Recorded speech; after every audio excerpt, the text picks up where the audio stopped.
Welcome back to my channel. ഇന്ന് നമ്മൾ കുമാരകോവിലിൽ പോകുന്ന വീഡിയോ ആണ്. രാവിലെ തന്നെ എല്ലാവരും റെഡിയായി. അനിയൻ്റെ മോൻ്റെ നേർച്ചയുണ്ടായിരുന്നു. നമ്മൾ പോകുന്നത് സിട്രോൺ EV കാറിലാണ്.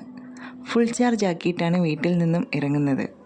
ഇവിടെ നിന്നും ഏകദേശം 57 കിലോമീറ്റർ ഉണ്ട് കുമാരകോവിലേക്ക്. കാർ എടുത്തിട്ട് 2 വർഷമായി. പല കാരണങ്ങൾ കൊണ്ട് ലോങ് ഡ്രൈവ് പോയിട്ടില്ല. ഫുൾ ചാർജിൽ 200 കിലോമീറ്റർ റേഞ്ച് കിട്ടും. നമ്മൾ കൂടുതലും സിറ്റി പർപ്പസിനാണ് യൂസ് ചെയ്യുന്നത്. 2 വർഷം കൊണ്ട് 25,000 കിലോമീറ്റർ ഓടിയിട്ടുണ്ട്. വീട്ടിൽ സോളാർ ഉള്ളതുകൊണ്ട് തന്നെ സീറോ കോസ്റ്റ് ആയിട്ട് പോയിട്ട് വരാം. ട്രിവാൻഡ്രത്ത് നിന്നും 60 കിലോമീറ്റർ മാറി തമിഴ്നാട്ടിലുള്ള തക്കലയിലുള്ള വേളിമലയിലാണ് കുമാരകോവിലുള്ളത്. കഴക്കൂട്ടം കാരോട് ബൈപ്പാസ് വഴിയാണ് പോകുന്നത്. വളരെ നല്ല റോഡാണിവിടെ. ട്രാഫിക്കിൽ കുരുങ്ങാതെ വളരെ പെട്ടെന്ന് തന്നെ ഡിസ്റ്റൻസ് കവർ ചെയ്യാൻ പറ്റും. ബൈപ്പാസിൽ നിന്നും പഴയ NH 66 കയറി അവിടെ നിന്നും കളയിക്കാവിള വഴി പോകണം. അവിടെ നിന്നും മാർത്താണ്ഡം തക്കല വഴി പോകണം. തക്കലയിൽ നിന്നും 5 കിലോമീറ്റർ മാറിയാണ് വേളിമലയുള്ളത്. വേളി എന്നാൽ വിവാഹം എന്നർത്ഥം. വള്ളിയുമായി മുരുകൻ്റെ വിവാഹം നടന്ന സ്ഥലമാണ് വേളിമല. കുമാരകോവിൽ സ്ഥിതി ചെയ്യുന്ന മലയിൽ പണ്ട് കുറവർ എന്ന ഗോത്രമാണ് താമസിച്ചിരുന്നത്. കുറവർ ഗോത്രത്തിൻ്റെ തലവനായിരുന്ന നമ്പിരാജനും ഭാര്യയ്ക്കും മുരുകൻ്റെ അനുഗ്രഹത്താൽ ഒരു പെൺകുഞ്ഞ് ജനിച്ചു. ആ കുഞ്ഞിന് വള്ളി എന്നവർ പേരിട്ടത്.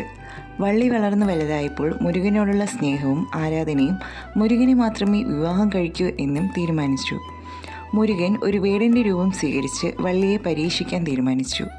ഈ വഴി വന്നപ്പോൾ വഴിതെറ്റി വന്നതാണെന്നും വള്ളിയെ കണ്ടപ്പോൾ ഇഷ്ടമായെന്നും വിവാഹം കഴിച്ചാൽ കൊള്ളാമെന്നും മുരുകൻ പറഞ്ഞു. വള്ളി അത് കേട്ട് കോപിക്കുകയും മുരുകനെ മാത്രമേ വിവാഹം കഴിക്കൂ എന്ന് പറയുകയും ചെയ്തു. ഒരിക്കൽ മുരുകൻ വൃദ്ധൻ്റെ രൂപത്തിൽ വന്നു. കൂടെ സഹോദരൻ ഗണപതി ആനയുടെ രൂപത്തിലും ഉണ്ടായിരുന്നു. ഗണപതിയെ കണ്ട് പേടിച്ചുപോയ വള്ളിയെ രക്ഷിക്കാൻ മുരുകനെത്തി. വൃദ്ധനായ മുരുകൻ വള്ളിയോട് പല ചോദ്യങ്ങളും ചോദിച്ചു. അതിനുത്തരമായി താൻ മുരുകനെ മാത്രമേ വിവാഹം കഴിക്കൂ എന്നും ഉത്തരം പറഞ്ഞു. തുടർന്ന് മുരുകൻ തൻ്റെ സ്വന്തം രൂപമെടുത്ത് അതിനുശേഷം വള്ളിയും മുരുകനും തമ്മിലുള്ള ഗാന്ധർവ വിവാഹം വേളിമലയിൽ വച്ച് നടന്നു. ഈ ആർച്ച് കാണുന്നിടത്ത് നിന്നും ഇടത്തോട്ട് തിരിക്കണം. നല്ല പ്രകൃതി സൗന്ദര്യം ആസ്വദിച്ച് തന്നെ മുന്നോട്ട് പോകാം. ദൂരെയുള്ള മലനിരകളും വയലുകളും ഒരു വേറിട്ട കാഴ്ച തന്നെ ഒരുക്കുന്നു. തിരുവനന്തപുരത്ത് നിന്നും ദിവസവും ഒത്തിരി പേരാണ് ഇവിടെ വരുന്നത്. നമ്മുടെ തൊട്ടുമുന്നിൽ തന്നെ തിരുവനന്തപുരം രജിസ്ട്രേഷൻ വണ്ടിയാണ്.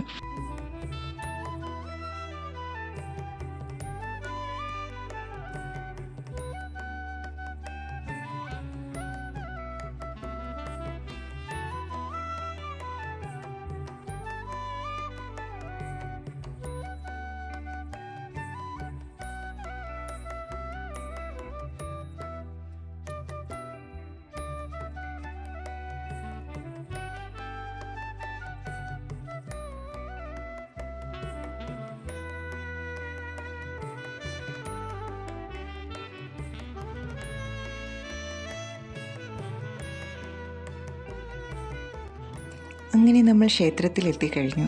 വർക്കിംഗ് ഡേ ആയതുകൊണ്ട് തന്നെ തിരക്ക് വളരെ കുറവായിരുന്നു. ക്ഷേത്രത്തിൻ്റെ സൈഡിൽ ഒത്തിരി പൂജാ സാധനങ്ങളും കളിപ്പാട്ടങ്ങളും വിൽക്കുന്ന കുഞ്ഞു കടകൾ കാണാം. ഇത് കിഴക്കേ നടയിലുള്ള പ്രധാന കവാടമാണ്. വളരെ ഉയർന്ന പടിക്കെട്ടുകളാണ് ഇവിടെയുള്ളത്. കൂടാതെ പടിഞ്ഞാറേ നടയിലും ക്ഷേത്രത്തിലേക്ക് പ്രവേശിക്കാൻ കവാടമുണ്ട്. ക്ഷേത്രത്തിൻ്റെ അടുത്ത് തന്നെ വിശാലമായൊരു കുളവുമുണ്ട്.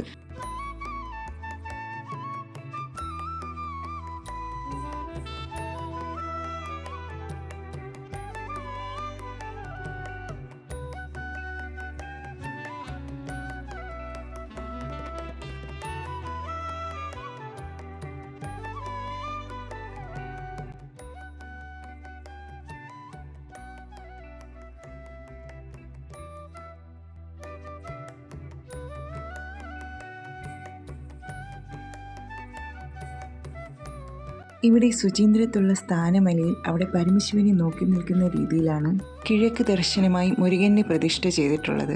അടുത്ത് തന്നെ വള്ളിയമ്മയുമുണ്ട്. മുകളിലെത്തിയാൽ ആ മലനിരകൾ കാണാം.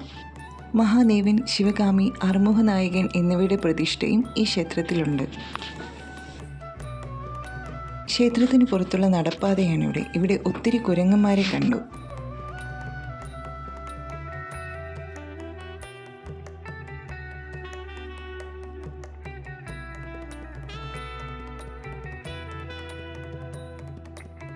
ഇവിടെ വരുമ്പോഴെല്ലാം ഫോട്ടോ എടുക്കുന്ന സ്ഥലമാണ് ഈ പാറക്കെട്ടുകൾ. ഇപ്രാവശ്യം കുറച്ച് ധൃതിയുള്ളത് കൊണ്ട് തന്നെ ഫോട്ടോ എടുക്കാൻ മറന്നുപോയി. കുറച്ചുകൂടി ചെന്ന ശേഷമാണ് ഫോട്ടോ എടുത്തത്. അതൊക്കെ കഴിഞ്ഞ് ഞങ്ങൾ തിരിച്ച് ക്ഷേത്രത്തിൽ നിന്നും വീട്ടിലോട്ട് യാത്ര തിരിച്ചു.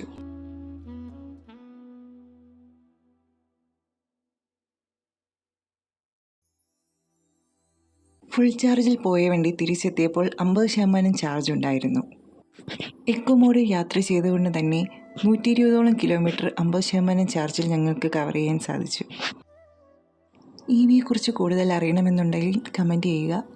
വീഡിയോ ഇഷ്ടമായ ലൈക്ക് ചെയ്യുക, സബ്സ്ക്രൈബ് ചെയ്യുക.